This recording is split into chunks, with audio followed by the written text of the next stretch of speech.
YouTube நண்பர்கள் அனைவருக்கும் வணக்கம். இந்த புரோக்கர் தொழிலை இவ்வளோ நாளும் நான் புரோக்கர் அப்படிங்கிறது சொல்லாமல் தொழிலை மட்டும் பார்த்துட்டு இருந்தார். இப்போ அதை பப்ளிக்காகவே சொல்லிட்டார். அதாவது தொழிலை விரிவுபடுத்த போகிறேன். இவ்வளோ நாளாக ஒவ்வொருத்தர் கூட இருந்தார்.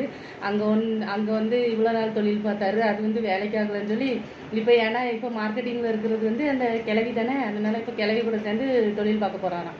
அதாவது எப்படின்னா, நேற்று ஒரு வீடியோவில் மனைவிக்கு லவ் யூ சொல்லியிருப்பார். மனைவி இன்னொருத்தருக்கு லவ் யூ சொல்லுது.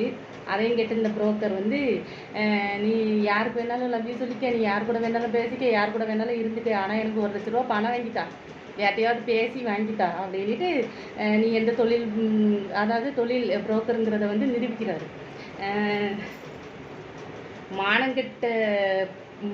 மானங்கிட்ட ஜென்மம்னா இந்த புரோக்கர் மாதிரி உலகத்தில் எந்த ஜென்மத்தையும் பார்க்க முடியாது.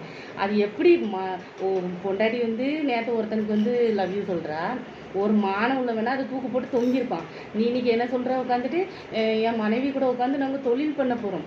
என்ன தொழில், நீங்கள் என்ன தொழில் பண்ணுவீங்க பண்ணுன்னா, இப்போ மனைவி தனியாக பண்ணிகிட்டு இருக்கோம் ஆன்லைனில். இப்போ நீ சேர்ந்து பப்ளிக்காக பண்ண வைக்க போகிறா தானே. அது எப்படி, நீ யாருக்கிட்டையாவது பேசி 1 லட்ச ரூபா வாங்கிட்டா, அப்படி நீ எப்படி போனாலும் பரவாயில்ல, நீ எங்கே சுற்றிட்டு வந்தாலும் பரவாயில்ல எனக்கு. அதான் நீ அப்போவே செலவழிக்க பயந்து போய் ஆப்ரேஷன் பண்ணுறதுக்கு செலவழிக்க பயந்து போய் ஒருத்தர் அனுப்பி விட்டியே, அவரும் செலவு பண்ணி ஆப்ரேஷன் பண்ணி இப்போ அனுப்பிட்டாரு. இனிமேல் நீ தொழில் பண்ணி வச்சு கேவலமா இல்லை, கொஞ்சம் கூட கூச்சமா? அந்த பொம்பளையே அதை தான் பண்ணிக்கிட்டு இருக்கா இப்போ வரைக்கும். இனிமேல் நீ தான் போய் புதுசாக புரோக்கராக சேர போகிற போல. அந்த பொம்பளை அதை தான் பண்ணிக்கிட்டு இருக்கா அந்த தொழில். நீ போய் புரோக்கராக இருந்து புரோக்கர் வேலையெல்லாம் போய் பார்ப்போம். அதுக்கு தான் நீ லாக்கி. நல்ல மனசனாகவும் இருக்க உனக்கு துப்பு இல்லை, நல்ல புருஷனாக இருக்கவும் உனக்கு துப்பு இல்லை. கொஞ்சம் கூட கூச்சம் இல்லாமல் இந்த பக்கம் இந்த அம்மா உட்காந்துக்கிட்டு, அதாவது இருக்கிறது இவர் கூட இருப்பாங்களாம். அந்த தொழிலுக்கு புருஷன் பேரை அவங்க வச்சு உட்காருவாங்க. அது எப்படின்னா, இருக்கிறது பூரா இவங்ககிட்ட இருப்பாங்களாம், இவங்ககிட்ட பணத்தை வாங்குவாங்களாம். புருஷன் கூட பிறகு தொழில் ஆரம்பிப்பாங்களாம். அந்த அம்மா இந்த ஆள் இங்கே உட்காந்து நல்லா சாப்பிடுவாரா, பொண்டாட்டி கூட சேர்ந்து நல்லா தொழில் ஆரம்பிப்பாராம். அந்தம்மா எப்படி இவர், அதாவது பணம் எல்லாம் இவர் கொடுக்குற பணம் வேணுமா, ஆனால் இன்னும் லோன் மாமாவுக்கு எழுதி சொல்லுவாங்களாம். என்ன மானங்கட்ட குடும்பம். இப்படி ஒரு குடும்பத்தை நீங்கள் உலகத்தில் எங்கேயாவது பார்த்துருப்பீங்க? எங்கேயும் பார்க்க முடியாது. ஏன்னா இந்த உலகத்திலேயே அவ்வளோ ஒரு கேடுகட்ட கேவலமான குடும்பம்னா இதுதான். அது மீடியாவில் சொல்கிறாங்க பாருங்க, கேவலத்துலேயே பெரிய கேவலம். கொஞ்சம் கூட ஒரு ஆம்பளைங்கிறதுக்கு நீ ஏதாவது ஒரு ஆம்பளை இந்த மாதிரி தான் நீ நடந்து பார்த்துருக்கேன் எங்கேயாவது? உன்னை மாதிரி உலகத்தில் எவனும் இருக்க மாட்டான். அவ்வளோ ஒரு கேடுகட்ட ஜென்மம்னா அது நீ மட்டும்தான். கொஞ்சம் கூட உடம்புல வெக்கம் மானம் சூடு சொரணை எதுவுமே கிடையாது. ஒரு சோத்துக்காண்டி ஒருத்தர்கிட்டையும் தொழிலுக்காண்டி ஒருத்தர்கிட்டையும் நீ 2 பொம்பளைங்களை வச்சு தொழில் பார்த்துட்டு அலையிறா. அடுத்தது குற்றாலம் போகிறதுக்கு பணம் இல்லையா, அதனால் இப்போ மனைவி கூட சேர்ந்து தொழில் ஆரம்பித்து சம்பாதிச்சு தோழி கூட குற்றாலம் போகிறாரு. எல்லோரும் நல்லா வாழ்த்தி வழி அனுப்புவீங்க சரியா. அதுக்கப்புறம் அந்த மனைவிங்கிறது அதை பார்த்தீங்களா, இப்போ தான் உண்மையெல்லாம் ஒன்றுனா வெளியில் வருது. இவ்வளோ நாளும் ஒன்றா சுற்றிக்கிட்டு அலைஞ்சாங்க, இப்போ தான் கொஞ்சம் பிரிஞ்சிருக்காங்களாம். நான் கண்டென்ட்டுன்னு சொன்னால் எல்லோரும் என்கிட்ட ஓடி உன்னை எப்படி நீங்கள் அப்படி பேசுகிறது இப்படி பேசுகிறதுங்களே, ஏன் இப்போ உங்களுக்கு தெரியலையா கண்டென்ட்டு? ஏன் அந்த ஆளை பிடிக்கல, அந்த ஆளுக்கிட்ட எதுவும் கிடையாது, அந்த ஆள் சொல்கிறதெல்லாம் இவங்க கேட்க மாட்டாங்க, 1000 சாபம் 1000 திட்டுறாங்க. அப்புறம் எதுக்கு அந்த ஆள் சொன்னாருன்னு சொல்லி அவங்க கம்யூனிட்டி போஸ்ட்டை கட் பண்ணாங்க, அவங்கள கட் பண்ணாங்க. எதுக்கு?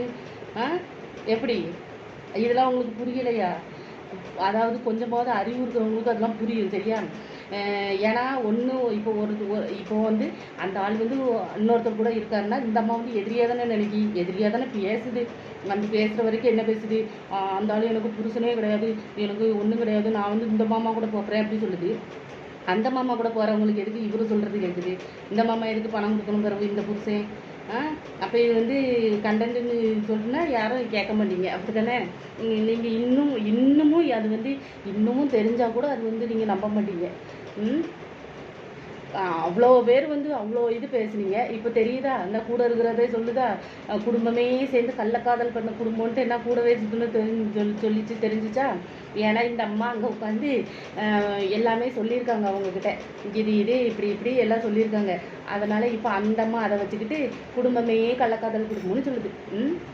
இதுதான் உண்மை. கூட இருக்கிறவங்க சொல்கிறாங்கல்ல, அதுவும் நான் நல்லதுன்னு சொல்ல வரல. ஆனால் அது வாயிலேருந்து அந்த வார்த்தை வருதுல்ல, இவ்வளோ நாள் அது கூட சேர்ந்தாலும் சுற்றிட்டு இருந்துச்சு, அதுக்கு தெரியாமல் இருக்காதுல்ல. இந்த இந்த பொம்பளையை நம்பாதீங்க, மீடியாவில் வேறு மாதிரி இருக்குது, நிஜத்தில் வேறு மாதிரின்னு சொன்னால் யாருமே கேட்க மாட்டீங்க. ஆனால் உண்மை போனால் வெளியில் வரும் பாருங்க. அப்புறம் அந்த என்னது இது மேலே சத்தியம் பண்ணி அந்த என்னது சிலோன் மாமா கூட தான் இருப்பாங்களாம். சிலோன் மாமா கூட செட்டில் பண்ணி வச்சுக்கிட்டு சிலோன் மாமா கூட போவாங்களாம். என்னது இவங்க காதலை வந்து கள்ளக்காதல்னு யாரும் சொல்லக்கூடாதான். ஆமாம், கள்ளக்காதல்னு சொன்னாங்க. ஏன்னா கூட இருந்தால் தான் கள்ளக்காதல். ஃபோனில் இப்படி வந்துட்டு அம்மு புச்சுன்னிட்டு பணம் வாங்குறதுலாம் கள்ளக்காதல் கிடையாது. அப்போ எத்தனை பேர்னாலும் நீங்கள் புருஷன் கூட இருந்துட்டு எத்தனை பேர் கூடனாலும் பேசலாம். அப்படி பேசுங்க, அது வந்து கள்ளக்காதல் இல்லைன்னு இவங்க இந்த அம்மா வந்து சொல்ல வராங்க. சரியா? கொஞ்சம் கூட கூச்ச நாச்சம் இல்லாமல் 50 வயசில் இந்த கிளவி பண்ணுற வேலையை பார்த்தீங்களா? அப்போ என் உறவு வந்து உறவு என்ன உறவு உனக்கெல்லாம் எத்தனை பேர் எவ்வளோ கேள்வி கேட்குறாங்க. கொஞ்சம் கூட நில ஒரு பொம்பளைய ஒன்று பொம்பளை லிஸ்ட்டில் முதல் சேர்க்கலாமா? உட்காந்துட்டு டெய்லி ஒரு மாமா மாமான்ட்டு உன்னெல்லாம் என்னத்தை சொல்ல? புருஷனே உன்னை கழுவி ஊற்றுறாரு. உனக்கு அப்போவே கூச்சம் இருக்க மாட்டேங்குது. புருஷன் சொல்கிறவனே மறுபடியும் அவன் தான் வேணும்னு சொல்லிட்டு அந்த ஆள் கூட தான் வந்து தொழில் ஆரம்பிக்க போகிறவங்க. தொழில் அந்த ஆள் சொன்னாலே நீங்கள் கம்யூனிட்டி போஸ்ட்லாம் இது பண்ணிவிட்டு இப்போ அவங்கக்கிட்ட இது சண்டை போட்டாச்சு. இந்த தோழியாக சுற்றிட்டு இருந்தாங்களோ அவங்கக்கிட்ட சண்டை போட்டாச்சு. போட்டுட்டு இப்போ வந்து நல்ல மாதிரி நம்ம உட்காந்துட்டு எனக்கு இப்போ நீங்கள் காரணம் கேளுங்களேன். நம்ம அழுது அதுக்கு ஒரு ட்ராமா பண்ணி அதான் சொல்லுது. அழுகிறதுலாம் அதுக்கு புதுசு இல்லை. பாத்தியா சத்தியா நாளைக்கு வந்து நான் வேணா அழுது ஒரு வீடியோ போடுறேன், நீ என்கிட்ட வந்து பேசுறியாலே. அப்போ அழுகிறதுலாம் உனக்கு வந்து நீ நினச்ச உடனே அழுவா. இதுலேருந்தே தெரியுதா உங்களுக்கு?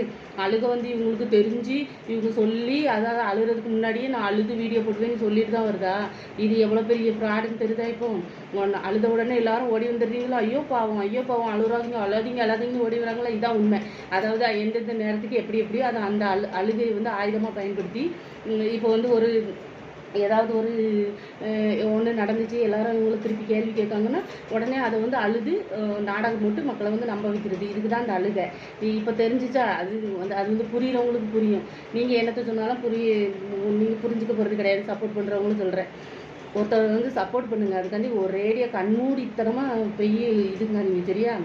இதோட இது எப்படி சொல்ல, 3 பேரும் சேர்ந்து கண்டென்ட் தான் போடுறாங்க.